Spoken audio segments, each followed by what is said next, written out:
Good morning students, सुप्रभात सभी को। मार्गदर्शन ऑनलाइन क्लासेस में आपका स्वागत है। मैं सुशील स्वामी, ज्योग्राफी लेक्चरर, आज फिर आपके लिए एक नया टॉपिक लेके आया हूँ जो BA BEd, BSc BEd first semester सभी के लिए बहुत ही महत्वपूर्ण है। तो प्रिय विद्यार्थियों, जैसा कि हम पढ़ते आए हैं कि भी पिछले अध्याय में हमने पढ़ा था जिस प्रकार से भी ज्वार भाटा पढ़ा, ज्वालामुखी पढ़ा, या हमने जो है पवन के अवर्धनात्मक कार्य पढ़े, पवन के जो निक्षेपात्मक कार्य पढ़े थे, या इनके पृथ्वी की उत्पत्ति से संबंधित हमने सिद्धांत पढ़े थे। तो ये इसी क्रम में हम जो है आज एक नया टॉपिक और है जिसे सूर्य ताप कहते हैं। सूर्य ताप,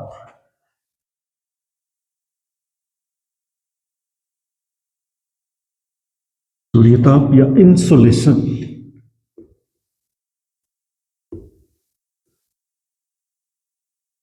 इंसोलेशन से अर्थ ये होता है कि भी सूर्य का जो ताप है, अब जो संपूर्ण प्रकृति है उस संपूर्ण प्रकृति में जो है सूर्य ताप की मात्रा जो है, इनके सबसे ज्यादा अपने जो सूर्य ऊर्जा की मात्रा अपने देखते हैं।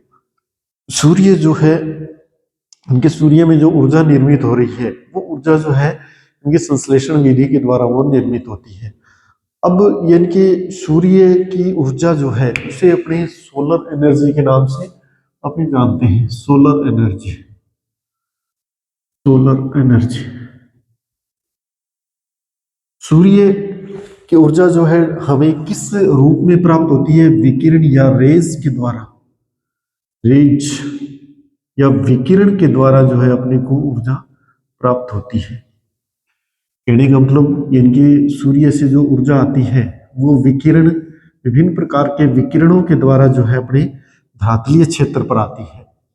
इनकी जो पृथ्वी है या अर्थ जो है अपनी, इस अर्थ पर जो है पृथ्वी पर जो सूर्य ऊर्जा आ रही है वो विकिरण के द्वारा ऊर्जा जो है अपने को प्राप्त होती है।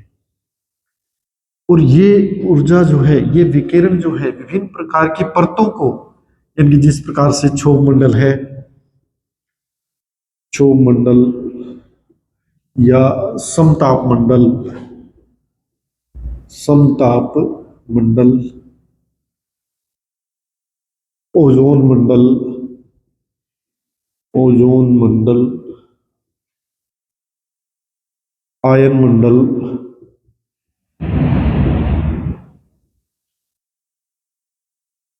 या बहिर्मंडल,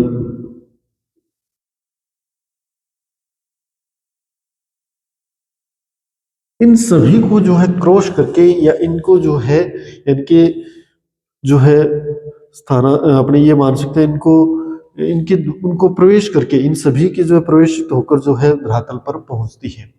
अब ये ऊर्जा जो है इनकी, इस ऊर्जा के द्वारा जो है अगर देखा जाए तो विभिन्न प्रकार के रेडिएशन इसमें आते हैं। विभिन्न प्रकार के रेडिएशन अपने इसमें देखते हैं। अब इनकी जो ऊर्जा ये जो प्राप्त होती है ये इनके लघु तरंगों, मध्यम तरंगों, दीर्घ तरंगों, लघु तरंगों और मध्यम तरंगों के रूप में इस प्रकार से ये ऊर्जा प्राप्त होती है। जिस प्रकार से अपने कहे ये ऊर्जा जो है लघु तरंगों के रूप में, लघु तरंगों के रूप में, मध्यम तरंगों के रूप में, मध्यम तरंगों के रूप में और सूक्ष्म तरंगों के रूप में ये ऊर्जा प्राप्त होती है।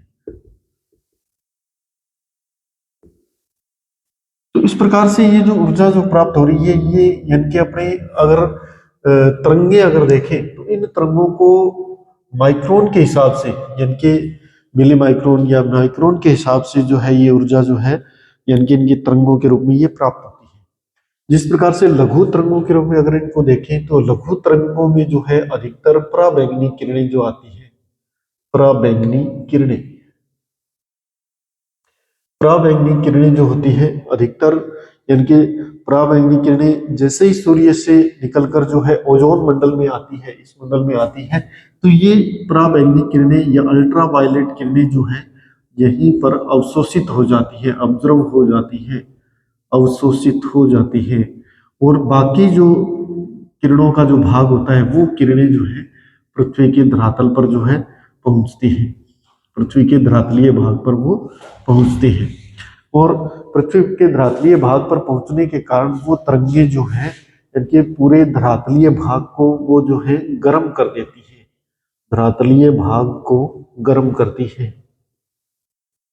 इस कारण से सूर्य ऊर्जा के कारण जो है धरातलीय भाग गर्म होता है। इसी ऊर्जा के कारण जो है कुछ मात्रा में जो है ऊर्जा वापिस परावर्तित भी की जाती है वायुमंडल के अंदर, जिसे वायुमंडल में परावर्तित करते हैं, वायुमंडल में परावर्तित कर दी जाती है। परावर्तन, परावर्तित किरणें, परावर्तित किरणें जो होती है ये वायुमंडल में चली जाती है और वायुमंडल को जो है ये गर्म रखती है, या इनकी जो दृश्यता है उस दृश्यता को बनाए रखने के लिए, दृश्यता बनाए रखने के लिए भी ये काम में आती है। इनके कहने का मतलब दृश्यता के लिए भी इन तरंगों को अपने काम में लेते हैं। ये अधिकतर यानी कि ये तरंगे जो है लघु तरंगे जो होती हैं, ये लघु तरंगे यानी कि परावैनी किरणों के रूप में फिर उसके बाद में जो है नीचे की तरफ आती हैं, मध्यम तरंगों के रूप में भी आती है, सूक्ष्म तरंगों के रूप में भी आती हैं।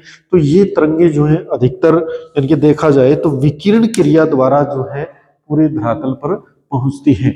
अब क्या होता है कि सूर्य का जो ताप है, अब अगर देखा जाए तो सूर्य ताप जो है अधिकतर जो सूर्य का इनकी सतह का ताप है, सूर्य का ताप इनकी सतह पर जो है, सतह पर लगभग 6000 डिग्री सेंटीग्रेड टेम्परेचर है, 6000 डिग्री सेंटीग्रेड टेम्परेचर। तो कहने का मतलब जो इसका बाहरी भाग है यानी कि जिसे अपने इसका कोरोना भाग कहते हैं, ये भाग, इस भाग पर जो है टेम्परेचर जो है वो लगभग 6000 डिग्री सेंटीग्रेड। आंतरिक टेम्परेचर तो इसका बहुत अधिक पाया जाता है, अंतर का जो टेम्परेचर है ये बहुत अधिक पाया जाता है। अब अपने अगर देखें जो सूर्य जो है यानी कि सूर्य का अधिकतर अगर देखा जाए, सूर्य अपने पृथ्वी से अगर दूरी देखें, अपने सूर्य की पृथ्वी से दूरी अगर देखी जाए तो औसत दूरी अगर अपने देखें तो औसत दूरी लगभग 9 करोड़ 30 लाख मील जो है इसकी दूरी है।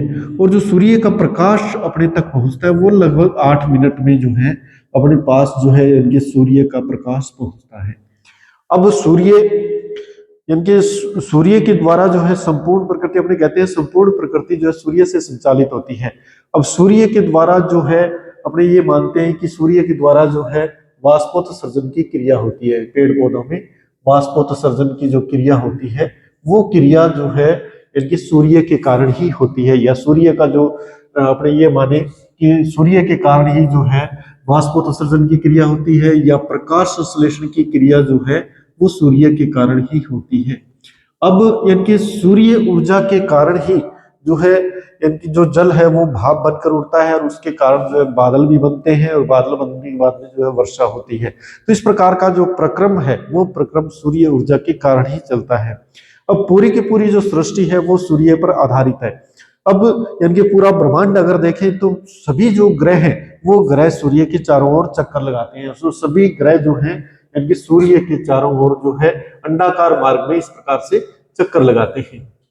और ये जो मार्ग है या जिसे अपने ये परिक्रमा कहते हैं, प्रत्येक ग्रह जो है उसकी एक अपनी जो है परिक्रमा होती है और उस परिक्रमा में वो चक्कर लगाते हैं।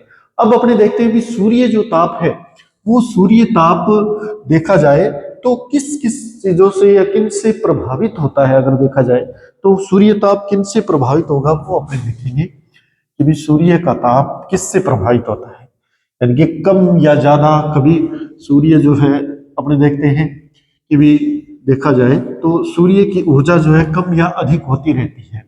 किस कारण से? नंबर 1 अगर अपने देखें तो सूर्य किरणों का तिरछापन, सूर्य किरणों का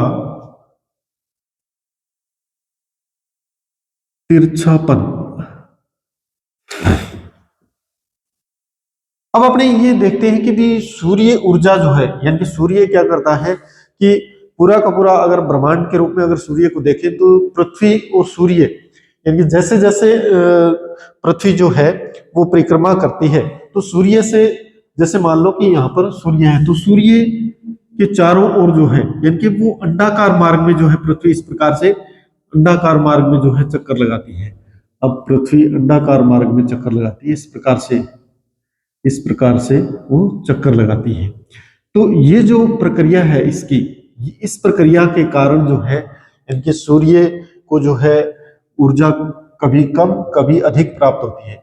हम देखते हैं कि भी विभिन्न प्रकार के जो विषु होते हैं, विषु या अपने ये माने कि विषुवत रेखा पर जो है विषुवत रेखा पर सबसे ज्यादा जो है प्रकाश प्राप्त होता है, सबसे ज्यादा सूर्य ऊर्जा प्राप्त होती है विषुवत रेखा पर।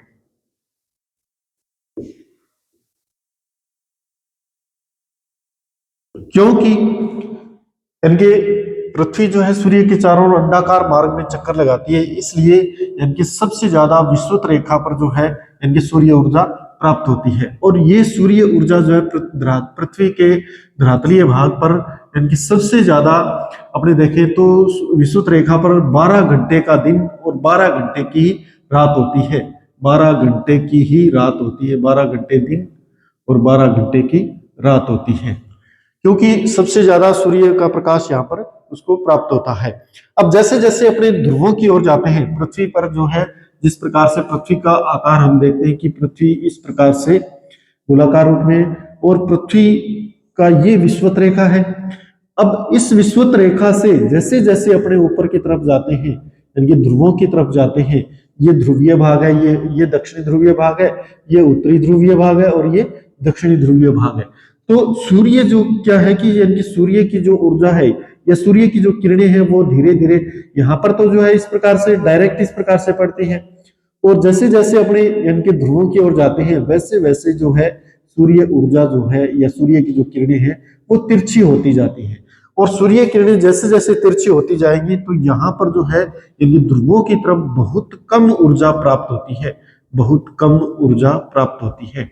अब हम ये मानते हैं कि सूर्य की जो स्थितियां होती है उत्तरायण और दक्षिणायन होती है, उत्तरायण और दक्षिणायन स्थितियां होती है। उत्तरायण और दक्षिणायन स्थितियों में जो है यानी कि सूर्य जब कर्क रेखा की तरफ होता है या उत्तरायण स्थिति में होता है तो उस जो यानी कि उत्तरी ध्रुव पर जो है दिन की स्थिति होती है, उत्तरी ध्रुव पर दिन की स्थिति होती है और दक्षिणी ध्रुव पर जो है रात की स्थिति होती है। क्योंकि यहाँ पर जो है सूर्य जब उत्तरायण स्थिति में यहाँ पर जब सूर्य की स्थिति होती है इस दिशा में यहाँ पर, तो इस कारण जो है यहाँ पर सूर्य का प्रकाश बहुत ही कम पहुंच पाता है या नगण्य के रूप में पहुंच पाता है, इसलिए यहाँ पर रात्रि की स्थिति होती है।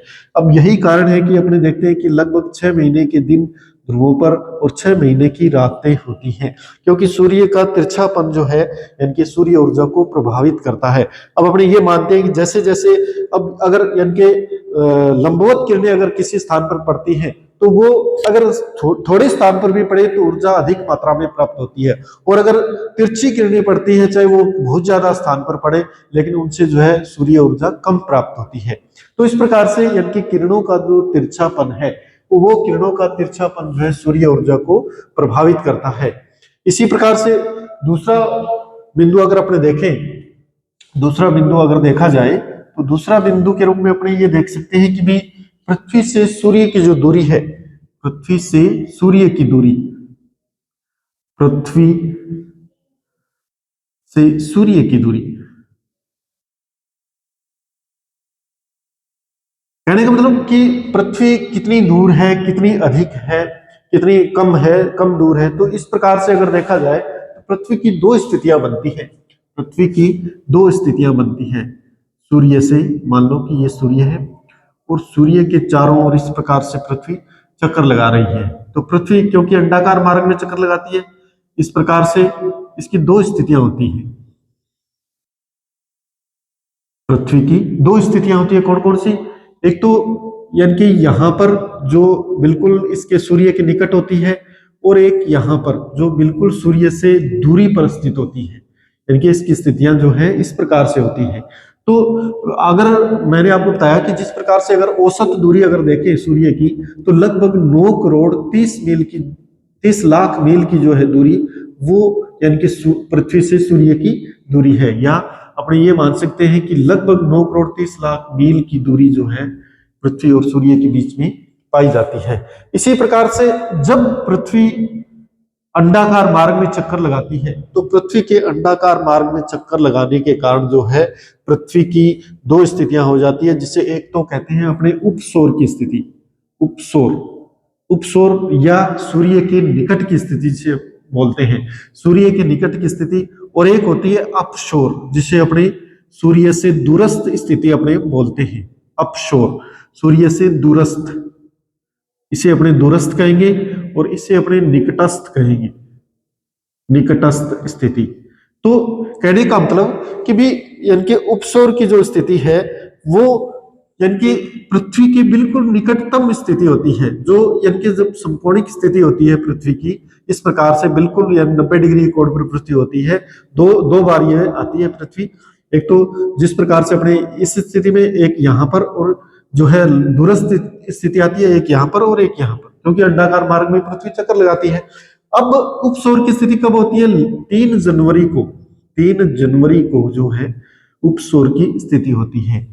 उपसौर में यानी कि इसकी दूरी कितनी होती है वो अपने देखते हैं भी 9 करोड़, लगभग 9 करोड़ 13 लाख मील जो है, 9 करोड़, यानी कि कब होती है? उपसौर की स्थिति में। और जब अपसौर की स्थिति होती है तो वो कब होती है? अपसौर होती है 4 जुलाई की स्थिति, 4 जुलाई को, यानी कि जब पृथ्वी सूर्य से सबसे ज्यादा दूर होती है। यानी कि कहने का मतलब अपसौर वो हो गया जब पृथ्वी सूर्य से सबसे ज्यादा दूरी पर होती है, वो होती है 9 करोड़ 45 लाख मील, 9 करोड़ 45 लाख मील की दूरी होती है।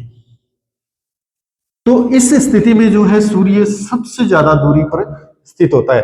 लेकिन यानी कि इसमें अपने अगर उत्तरी गोलार्ध में देखें तो 3 जनवरी को जो है सूर्य की ऊर्जा सबसे ज्यादा प्राप्त अपने को होनी चाहिए, लेकिन सूर्य ऊर्जा जो है अपने को सबसे कम प्राप्त होती है। सूर्य ऊर्जा जो है कम प्राप्त होती है, क्यों? क्योंकि पृथ्वी जो है उस समय जो है जो सूर्य होता है वो कौन सी स्थिति में होता है? दक्षिणायन स्थिति में होता है, दक्षिणायन स्थिति में। इस कारण जो है यानी कि सूर्य की जो ऊर्जा है वो अपने को उत्तरी गोलार्ध में कम प्राप्त होती है। और 4 जुलाई के समय जो है अपने ये मानते हैं कि सूर्य की जो है दूरी पृथ्वी से सबसे दूर होती है, तब हमें यानी कि ये मान सकते हैं अपने की जो सूर्य ऊर्जा है वो यानी कि कम प्राप्त होनी चाहिए, लेकिन अपने को सूर्य ऊर्जा ज्यादा प्राप्त होती है, क्योंकि उस समय जो है सूर्य कौन सी स्थिति में होता है? उत्तरायण स्थिति में, उत्तरायण स्थिति में। कहने का मतलब कि सूर्य की स्थिति उत्तरायण में कर्क रेखा पर होती है, कर्क रेखा, और दक्षिणायन में जो है मकर रेखा, मकर रेखा जो 23.5 डिग्री उत्तरी अक्षांश और 23.5 डिग्री दक्षिणी अक्षांश जो है अपने इसे जो है उत्तरायण और दक्षिणायन स्थिति कहते हैं। तो कहने का मतलब सूर्य किरणों का जो तिरछापन होता है उसके कारण भी सूर्य ऊर्जा प्रभावित होती है, और पृथ्वी से सूर्य की दूरी के कारण भी सूर्य ऊर्जा प्रभावित होती है। तीसरा बिंदु अपने देखते हैं कि सूर्य ऊर्जा कम या अधिक किस प्रकार से प्राप्त होती है।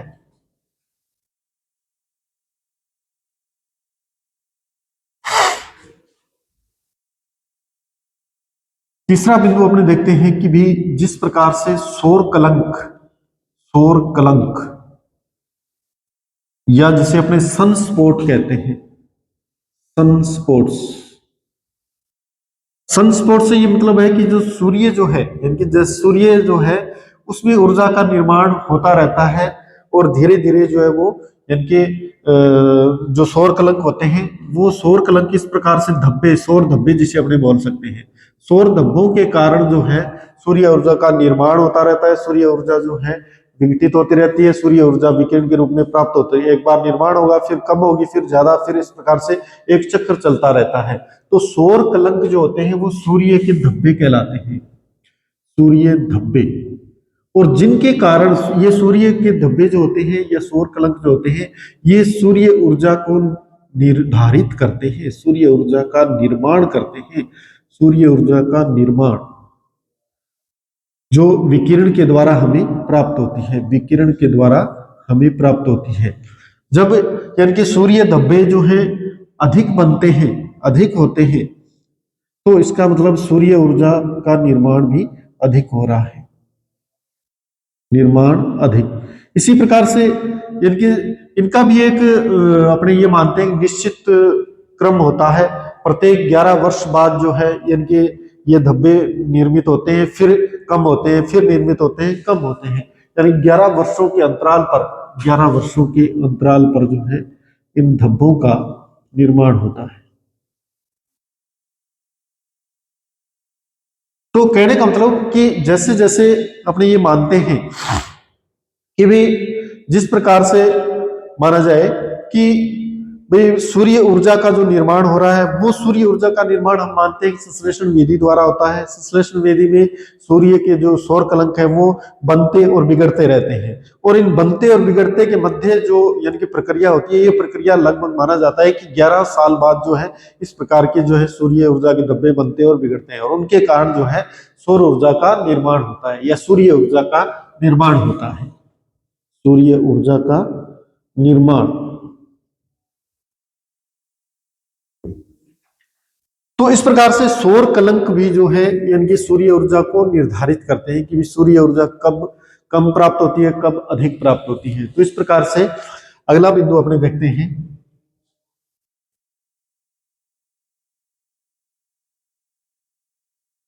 वायुमंडल की परतें। वायुमंडल की परतें। अब वायुमंडल में हम देखते हैं अनेक प्रकार की परतें पाई जाती हैं, जिस प्रकार से क्षोभ मंडल है, क्षोभ मंडल, समताप मंडल, समताप मंडल, ओजोन मंडल, आयन मंडल, बहिर्मंडल। इस प्रकार से अनेक परतें जो हैं वायुमंडल में, हम पढ़ते हैं कि वायुमंडल में अनेक परतों की परतें जो पाई जाती है, इस प्रकार से परतें पाई जाती हैं। इन परतों से होकर जो है यानी कि सूर्य का प्रकाश जो है धरातल पर हमारे पास पहुंचता है। तो जैसे जैसे इनके उसको जो है यानी कि दूरी जो ये तय करता है, उस दूरी के अनुसार भी सूर्य ऊर्जा जो है इन परतों से होकर यानी कि इनमें अवशोषित कर ली जाती है। यानी कि कुछ ऊर्जा जो है प्रत्येक परत के अंदर जो है इस प्रकार से अवशोषित की जाती है, फिर जो आगे उसको भेजा जाता है। इस प्रकार से धरातलीय भाग पर ये जो है पहुंचती है। तो इस कारण जो है सूर्य ऊर्जा भी जो है धीरे धीरे कम होती जाती है। या यानी कि कई बार क्या होता है कि यानी कि ये जो पर्वतीय ये परतें जो होती है, ये इनकी मोटाई भी बनती बिगड़ती रहती है, इसलिए जो है उनके कारण भी सूर्य ऊर्जा प्रभावित होती है। कहने का मतलब सूर्य ऊर्जा का जो है यानी कि प्रभाव इस प्रकार से कम या अधिक होता रहता है। इसी प्रकार से अगला टॉपिक अपने देखते हैं, जलवायु। जलवायु। अब जलवायु का भी प्रभाव पड़ता है कि भी किस प्रकार से कुछ स्थानों पर आर्द्र जलवायु पाई जाती है, कुछ स्थानों पर जो है शुष्क उष्ण एवं शुष्क जलवायु पाई जाती है। या मौसम का भी प्रभाव पड़ता है कि भी जिस प्रकार से यानी कि जब सूर्य बादलों से घिरा होता है तो उस समय जो सूर्य ऊर्जा कम प्राप्त होती है, और जो है अपने को जिस प्रकार से अगर शुष्क मौसम होता है, सूखा यानी कि अपने ये मान सकते हैं कि सीधा मौसम, साफ मौसम होता है, तो उस समय जो सूर्य ऊर्जा हमें अधिक प्राप्त होती है। तो कहने का मतलब जलवायु भी जो है इनके प्रभावित करती है सूर्य ऊर्जा को। या अगला बिंदु अपने देखें, दिन की अवधि। दिन की अवधि। दिन की अवधि, टाइम पीरियड जिसे अपने बोलते हैं, टाइम पीरियड। कहने का मतलब कि अब जिस प्रकार से सूर्य जो है, सूर्य की जो स्थिति हम पढ़ते आए हैं कि उत्तरायण और दक्षिणायन होती है। उत्तरायण और दक्षिणायन होने के कारण जो है सूर्य की कितनी स्थितियां होती है? 2 स्थितियां, उत्तरायण और दक्षिणायन। कहने का मतलब जब सूर्य उत्तरायण स्थिति में होता है, या अपने ये मानते हैं कि सूर्य की स्थिति जब उत्तरायण होती है तो उस समय सूर्य कर्क रेखा पर जो है लंबवत चमकता है, या अपने ये मान सकते हैं कर्क रेखा पर उसकी स्थिति होती है, या उस समय जो है वो उत्तरी गोलार्ध में जो है सूर्य की स्थिति होती है। इस कारण जो यानी कि उत्तरी गोलार्ध में जो सूर्य ऊर्जा प्राप्त होती है वो सबसे ऊर्जा अधिक प्राप्त होती है, और दक्षिणी गोलार्ध में जो है यानी कि ऊर्जा बहुत कम प्राप्त होती है। तो कहने का मतलब इस समय जब यानी कि अब यही स्थिति जो है यानी कि दिन की अवधि के अनुसार देखें तो अगर कई बार क्या होता है कि दिन की अवधि जो होती है, दिन की अवधि अधिक हो जाती है। अधिक से मतलब कि भी यानी कि सूर्य अधिक मात्रा में जो है अधिक देर तक जो है वो चमकता है। अब जो यानी कि जिस प्रकार से अपने देखें कि जो सर्दियों का जो मौसम होता है या शीतकाल के समय जो है सूर्य बहुत कम मात्रा में जो है अपने सूर्य ऊर्जा जो है बहुत कम मात्रा में प्राप्त होती है। क्यों? क्योंकि उसमें यानी कि दिन की अवधि कम हो जाती है। अब अगर देखा जाए तो जब जब सूर्य उत्तरायण स्थिति में होता है तो उस समय जो है सूर्य उदय भी जल्दी होता है। सूर्य उदय भी जो है लगभग 5:30 बजे के करीब जो है 5:30 AM पर या सुबह 5:30 बजे सूर्य उदय हो जाता है। और यानी कि सूर्यास्त जो होता है, सूर्यास्त यानी कि जब उत्तरायण स्थिति होती है तो सूर्यास्त जो है वो भी लगभग अपने 6:30 बजे तक जो है सूर्यास्त होता है। तो कहने का मतलब इस स्थिति में जो है इनकी दिन की अवधि जो है इस प्रकार से दिन की अवधि यानी कि लगभग अपने ये माने कि 11-12 घंटे के करीब जो है दिन की अवधि 11 से 12 घंटे के करीब दिन की अवधि होती है। इस कारण सूर्य ऊर्जा अधिक प्राप्त होती है। सूर्य ऊर्जा अधिक प्राप्त होती है। सूर्य ऊर्जा अधिक प्राप्त क्यों? दिन की अवधि के कारण। और अगर देखा जाए जब सूर्य की स्थिति अगर देखा जाए तो दक्षिणायन होती है, तो दक्षिणायन स्थिति में यानी कि सूर्य जब दक्षिणायन होता है, दक्षिणायन स्थिति में जो है जब उत्तरी भाग होता है या उत्तरी गोलार्ध होता है तो वहां पर यानी कि सूर्योदय जो है, सूर्योदय अगर देखा जाए तो सूर्योदय लगभग यानी कि अपने ये माने कि 6:30 बजे के बाद उदय होता है। या अब इसका सूर्यास्त देखें यानी कि सूर्यास्त देखें तो सूर्यास्त जो है लगभग यानी कि 5:30 बजे के करीब जो है सूर्यास्त हो जाता है। तो कहने का मतलब यानी कि उस समय जो है लगभग अगर देखा जाए तो यानी कि इनकी जो अवधि है वो 10-11 घंटे जो है लगभग 10 घंटे ही जो है अधिकतम ऊर्जा जो है प्राप्त होती है। तो कहने का मतलब दिन की अवधि भी जो है सूर्य ऊर्जा को प्रभावित करती है। अब जब यानी कि विषुवत रेखा का जो क्षेत्र होता है, विषुवत रेखा पर जो है सबसे ज्यादा सूर्य ऊर्जा प्राप्त होती है। सूर्य ऊर्जा अधिक प्राप्त होने के कारण वहां पर जो है इनके अपने देखते हैं लगभग 12 घंटे के दिन और 12 घंटे की रात्रि होती है। तो कहने का मतलब कि सूर्य की अवधि जो है वो सूर्य ऊर्जा को प्रभावित करती है। तो इस प्रकार से इनके सूर्य ऊर्जा जो है प्रभावित होती है। जिस प्रकार से भी अपने कहें कि सूर्य किरणों का तिरछापन है, यानी सूर्य जब उदय होता है तो उस कारण जो है यानी पृथ्वी जो है अंडाकार मार्ग में चक्कर लगाती है। इसलिए यानी जब सूर्य की स्थिति उत्तरायण या दक्षिणायन होती है तो उसके कारण सूर्य की किरणों का तिरछापन बढ़ जाता है और उस सूर्य किरणों के तिरछेपन के कारण जो है ऊर्जा की मात्रा भी कम या अधिक प्राप्त होती है। इसी प्रकार से अगर देखा जाए तो हमने जिस प्रकार से अपने माने कि भी दिन की अवधि जो होती है, दिन की अवधि भी उसको प्रभावित करती है कि भी दिन की अवधि अगर कम या अधिक होगी तो उसके कारण सूर्य ऊर्जा भी प्रभावित होगी।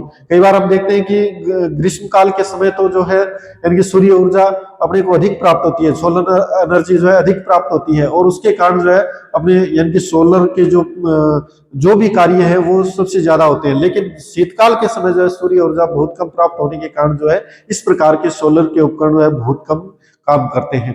इसी प्रकार से अगर देखा जाए तो यानी कि सौर कलंक जो है यानी कि सौर धब्बे जिसे कहते हैं, सूर्य ऊर्जा का बनना या बिगड़ना, इनका बनना या बिगड़ना जो है सूर्य ऊर्जा पर निर्भर होता है। जिस प्रकार से सूर्य ऊर्जा जो है अपने ये माने कि ये सौर कलंक जो है प्रत्येक 11 वर्ष के पश्चात जो है प्रत्येक 11 वर्ष में जो है इनका निर्माण होता है और उसके बाद में धीरे धीरे ये कम होते जाते हैं। तो इस प्रकार से जब यानी कि इनकी कमी आती है तो उस समय जो सूर्य का तापमान भी धीरे धीरे कम हो जाता है और जब इनकी वृद्धि हो जाती है तो सूर्य ऊर्जा जो है अधिक प्राप्त होती है।